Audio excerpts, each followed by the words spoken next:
Բարև ձեզ սիրելի ունկնդիրներ, Փառք Աստծո, որ դեր առողջ ենք, կենդանի ենք եւ կարող ենք գալ Աստծո ոտքի մոտ եւ սրվել նրանից, թող Աստված մեզ օգնական լինի, Սուրբ Հոգուն ուղարկիր, որպեսզի մենք կարողանանք ուսումնասիրել եւ ճիշտ հասկանալ եւ կիրառել մեր կյանքում, Աստված մեզ օգնական։ Ուրեմն այսօր 4 երամսյակի 6-րդ դասն է արդեն եւ կոչվում է նախապատրաստություն առաքելության ու դրդում դրան մասնակցելու։ Եվ հիշելու համարն է Ղուկաս 24:44 համարը, սրանք են այն խոսքերը, որ խոսեցի ձեզ հետ, քանի դեռ ձեզ հետ էի, թե պետք է կատարվեն Մովսեսի օրենքում, մարգարեների գրքում ու սաղմոսներում իմ մասին բոլոր գրվածները։ Այսինքն սա ասում է Հիսուսը իր աշակերտներին արդեն հարություն առնելուց հետո եւ ասում է սրանք են այն խոսքերը, որ քանի անգամ ես ձեզ ասել եմ մինչեւ իմ մահը եւ հարությունը։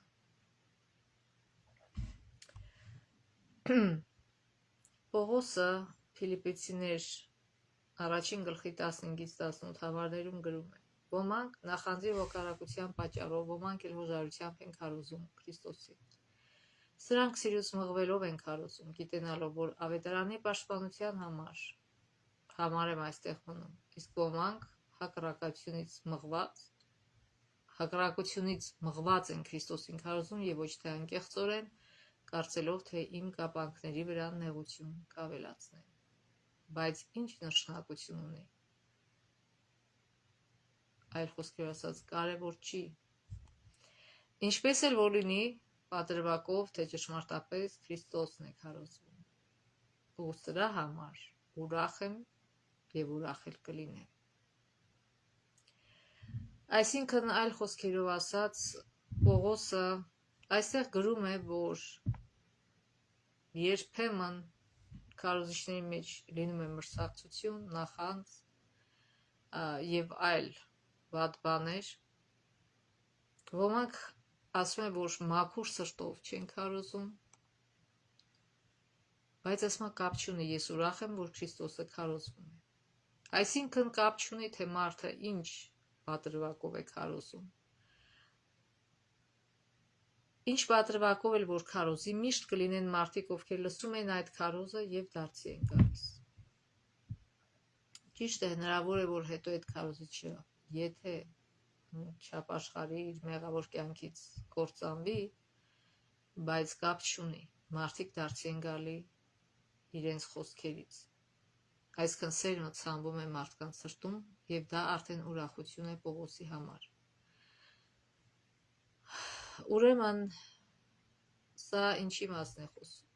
որ մենք երբեք չպիտի նստենք եւ վերլուծենք, թե այս մարդը այսպեսին է, այնպեսին է, դրա համար ես իր քարոզը չեմ լսի, չեմ ուզում գնամ եկեղեցի եւ այլն։ Դա սխալ մոտեցում է, որովհետեւ մենք գնում ենք եկեղեցի ոչ թե մարդկանց կյանքերը քննարկելու կամ ասեկոսներ անելու, թե ով ինչ կյանք է վարում կամ ինչ սխալ ունի, կամ սուտ լուրեր տարածելու կամ լսելու, այլ Աստծո խոսքը ուսումնասիրելու համար։ Երբ որ գնում ենք եկեղեցի, մենք նորից հիշենք, որ դա մեծ հիվանդանոց է, որտեղ գնում ենք Աստծո խոսքը լսելու եւ բժշկվելու, հոգեպես բժշկվելու, ինչի՞ չէ, նաեւ ֆիզիկապես։ Եվ հենց Քրիստոսի խոսքերը, երբ որ ինքը ասում է, որ ասում է փարիսեցիներն ու սադուկեցիները նստել են ղեկավարման աթոռին, ասում է իրանք ինչ որ ասում են արեք, բայց իրանց օրինակույն մի հետևեք։ Եվ ասում է ծանր բեռներ են դրել մարդկանց ուսերին եւ չեն ուզում նույնիսկ իրենց մատը շարժել։ Ուրեմն ինչ է այստեղ ասում Հիսուսը, որ այո, ճիշտ է, իրանց կյանքերը չի համապատասխանում իրենց քարոզածին, բայց դա չի նշանակում, ես ձեզ չեմ ասում դադարեք գնալ եկեղեցի։ Ոչ, գնացեք եւ առավել եւս լսեք նրանց խոսքերը, ասում ինչ որ ասում են, կատարեք, որտեղ իրանք ճիշտ բաներ են քարոզում, բայց իրանք իսկ իրենց քարոզածին չեն հետևում, բայց դա պատճառ չպիտի լինի։ Մեր խնդիրն է, այսքան հավատացյալի խնդիրն է, քրիստոնյայի խնդիրն է, որ գնում է եկեղեցի, որ լսի, ամբողջ սրտով ընդունի իր սրտի մեջ, իհարկե համեմատի Աստվածաշնչի հետ եւ տեսնի, որ համապատասխան է Աստվածաշնչին, ամբողջ սրտով ընդունի իր սրտի մեջ եւ իրագործի իր կյանքում Սուրբ Հոգու զորությունով։ Քրիստոնյայի խնդիրը չէ, որ վերլուծի քարոզչի կյանքը կամ սրա նրա կյանքը, մենք դատավոր չենք։ Իհարկե Քրիստոսը պարզ ուղղություն է տվել, թե ինչպես վարվել, երբ որ եկեղեցում կա տեսանելի մեղք, ինչպես այդ դեպքում լուծել այդ հարցը, բայց ընդհանուր առմամբ մենք գնում ենք եկեղեցի Աստծո խոսքը լսելու, այլ ոչ թե քննարկելու քարոզչի կամ սրա նրա կյանքը։ Բոլոր մարդիկ մեղավոր են։ Հիվանդանոցում չկա առողջ մարդ։ Մեր ամբողջ աշխարհը հիվանդանոց է այսօր, մեղավոր մարդկանցով լեցուն եւ բացառություն չկա։ Իրանք բժիշկներն էլ են հենց հիվանդ։ Գիտեք, երբ որ գնում ես հիվանդանոց կամ բժշկի մոտ, չի նշանակում, որ բժիշկը կատարյալ առողջ է։ Բայց այնուամենայնիվ ինքը ունի գիտելիքներ, որ օգտագործում է հիվանդներին բուժելու համար։ Մենք չենք գնում հիվանդանոց բժշկի կյանքը քննարկելու կամ առողջությունը քննարկելու, այլ գնում ենք հիվանդանոց, որպեսզի բուժվենք։ Իսկական ճշմարիտ բժիշկը Հիսուսն է եւ ինքը կատարելապես առողջ է, մենք ավելի լավ է մեր աչքերը հառենք նրա վրա եւ նրա օրինակից սովորենք։ Իսկ քարոզիչը ընդամենը ունի գիտելիքներ, որոնցով կարող է մեզ օգնել գնալու ճշմարտության ճանապարհով։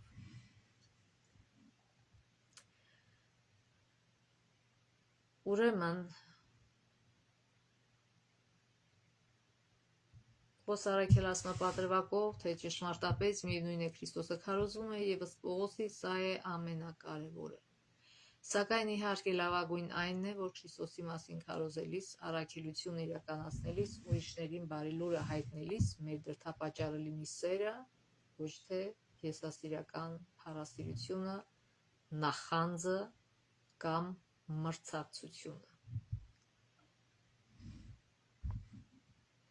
Կարդանք Ղուկաս 24 գլխի 1-12 համարները։ Բայց միաշաբթի, այսինքն կիրակի օրը, վաղ առավոտյան կանայք գերեզման եկան ու այն խունգերը բերեցին, որ պատրաստել էին ուրիշ կանայք էլ էին նրանց հետ։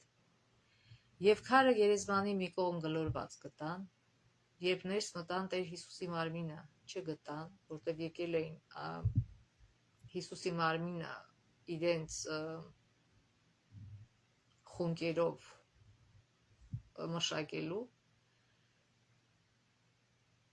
բայց չգտան մարմինը։ Եվ երբ դրա վրա շփոթվել էին, ահա նրանց հայտնվեցին երկու մարդ լուսավոր զգեստներով։ Երբ նրանք զարհուրեցին ու երեսները գետին խոնարհեցին, նրանց ասացին. Ինչ եք ողջին մեռածների մեջ փնտրում, այստեղ չէ, այլ հարություն է արել։ Հիշեք, նա ձեզ հետ ինչպես խոսեց, երբ Գալիլեայում էր, ասում էր, որ մարդու որդին պետք է մեղավոր մարդկանց ձեռքը մատնվի, խաչվի եւ երրորդ օրը հարություն առնի։ Ուրեմն այս խոսքերը վկայում են, որ Աստվածաշունչը շատ ճշմարտացի գիրք է։ Ոմանք, որ ասում են, սա հորինված պատմություն է, հեքիաթ է եւ այլն, գիտեք, հորինված պատմություն sense բաներ չկա։ Եթե սա հորինված լիներ, կասեին գրված կլիներ, որ կանայք տեսան, որ դատար կա ու ծափ տվեցին անցին, ինչ լավ է Հիսուսը հարություն արել։ Բայց sense բան գրած չի այստեղ։ Գրած է, որ իրանք շփոթվեցին։ Իրանք սկի չէին էլ հիշում այս խոսքերի Հիսուսի, սկի չէին էլ հասկացել։ Քրիստոսը մի քանի անգամ իրանց ասել էր, որ ես ինձ պիտի տանջեն, հետո պիտի խաչվեմ, հետո երրորդ օրը հարություն պիտի առնեմ, բայց նրանք նույնիսկ չէին հասկացել այդ խոսքերը։ Ինչու՞։ Որովհետև այն տեղեկությունը, որ ստացել էին սինագոգներում ռաբիներից, հնչում էր տարբեր։ Ռաբիները ասում էին, որ Մեսիան գալու է, որպեսզի մեզ ազատի հռոմեական լծից եւ մեզ համաշխարհային լիդեր սարքի, ղեկավար եւ մնացածն մեր ծառաները պիտի լինեն։ Այս էին սովորեցնում ռաբիները։